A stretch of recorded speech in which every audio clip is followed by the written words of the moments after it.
Hello and welcome back to Money9's weekend special of Companynama, and we're back with a fresh round of updates from both the corporate and startup world. I'm Shrestha Tiwari, and first over to the corporate news updates.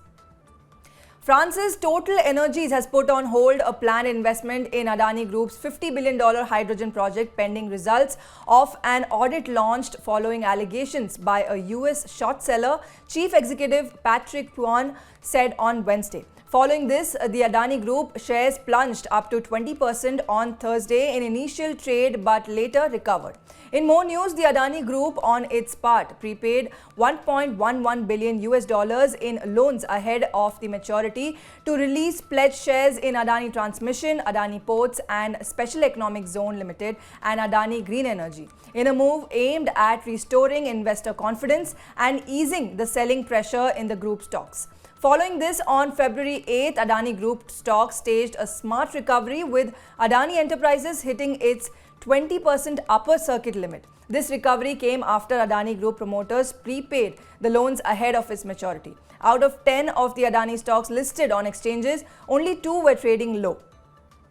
Bharti Airtel, India's second largest telecom company, recorded a 91% surge in consolidated net profit at 1,588 crore rupees for the quarter ending December 2022 from 830 crore rupees a year back. Airtel's India average revenue per user ARPU per month was at 193 rupees during the quarter, the company said, rising 2% sequentially and 18% annually. The company wants its ARPU to touch 300 rupees in the future. This is backed by strong and consistent performance delivery across the portfolio and increasing the reach of 5G plus services, which now is live in 70 plus cities, the firm said in a regulatory filing.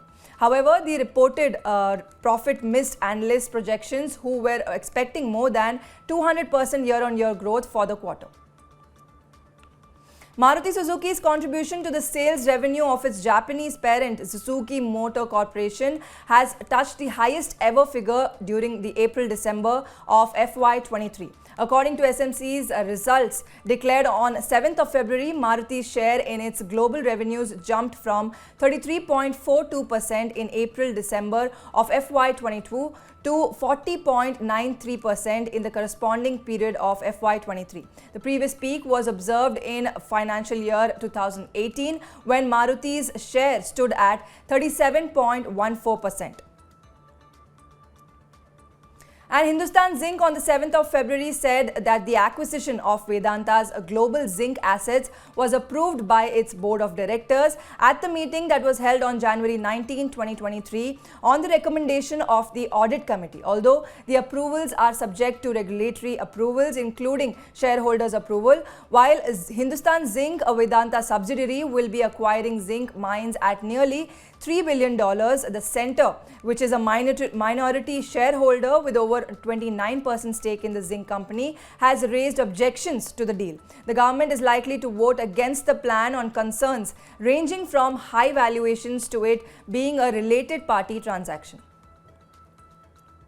And Manipal Health Enterprises and Emami Group have begun fresh talks for the sale of Emami's hospital business, AMRI Hospitals, after the previous round of talks entered into a logjam with Manipal Health moving the Delhi High Court. Reportedly, Max Healthcare had entered the fray for AMRI Hospitals, offering a better bid than the Manipal Health's, which was 1,800 crore rupees offer for AMRI. As per sources, fresh discussions have begun between the two parties and a revised bid is also being considered. Danish brewer Carlsberg has said that the Khaitan Group, which owns 33% shares in the holding company which manages businesses in India and Nepal, has put a formal notice to sell its entire stake to the brewer for $744 million, which is around 6,155 crore in rupees. Carlsberg has said that for several years it has had serious disagreements pertaining to the shareholders' agreement between Carlsberg and its partner CSAPL Holdings in relation to Carlsberg South Asia. Carlsberg owns 2/3 and CSAPLH the remaining 1/3 in the holding firm. Digital financial services firm 197 Communications, which operates under the Paytm brand, expects to sustain operational profit growth, company's founder and CEO Vijay Shekhar Sharma has said on 6th of February. Paytm's EBITDA and indicator of operational profit before ESOP cost margin improved to 31 crore rupees during the third quarter ending December 31st, 2022. Sharma also said that the company will be focusing on increasing EBITDA profitability. Tata Steel posted a net loss of 2,223.84 crore rupees at the consolidated level in the December quarter, primarily due to the sharp drop in realizations and spreads in Europe. The loss, however, came in as a surprise as it missed the consensus analyst estimates of 1,699.10 crore rupees. Recession concerns weighed on steel prices, which coupled with elevated energy costs affected their performance. And over to the hottest segment that focuses on major controversies and disputes around corporates. Let's find out which were the giants that were on the radar this week.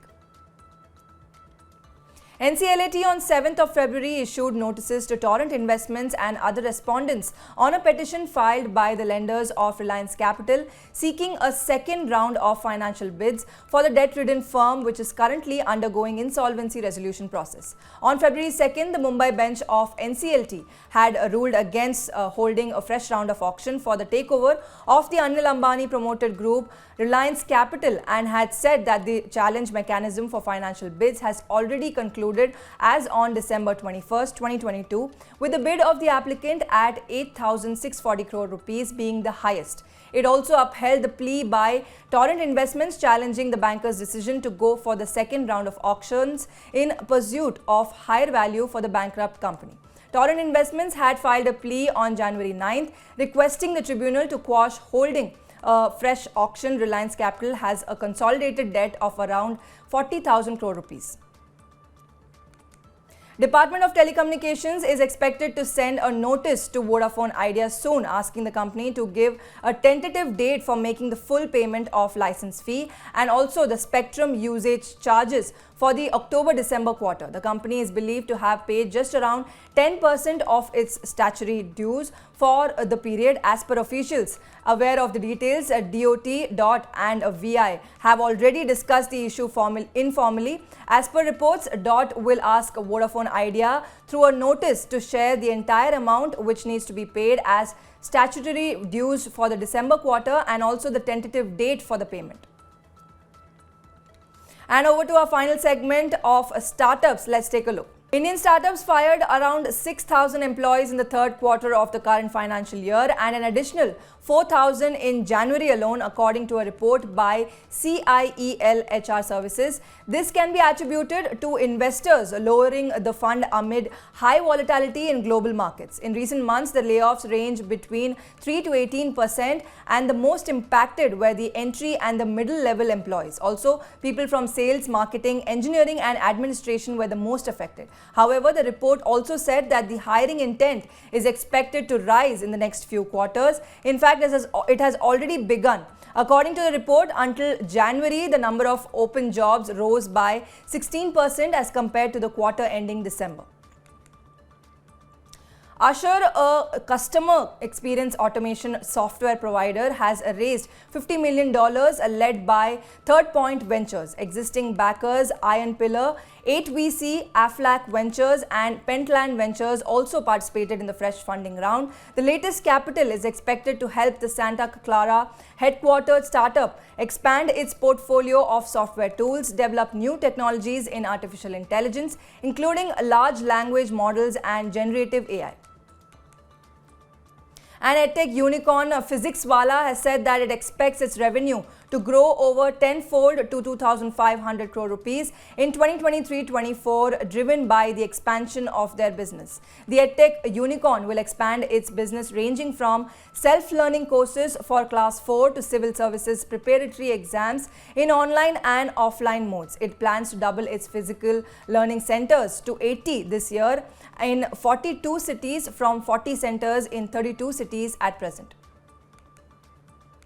And with that, it's a wrap on this week's Companynama. See you again next weekend with more from the corporate and startup world. Until then, go ahead and download the Money9 app and grab Money9's latest and exclusive personal finance shows like Reality Check, Insurance Central, Phenomeny, and much more. Have an amazing weekend and stay tuned to Money9.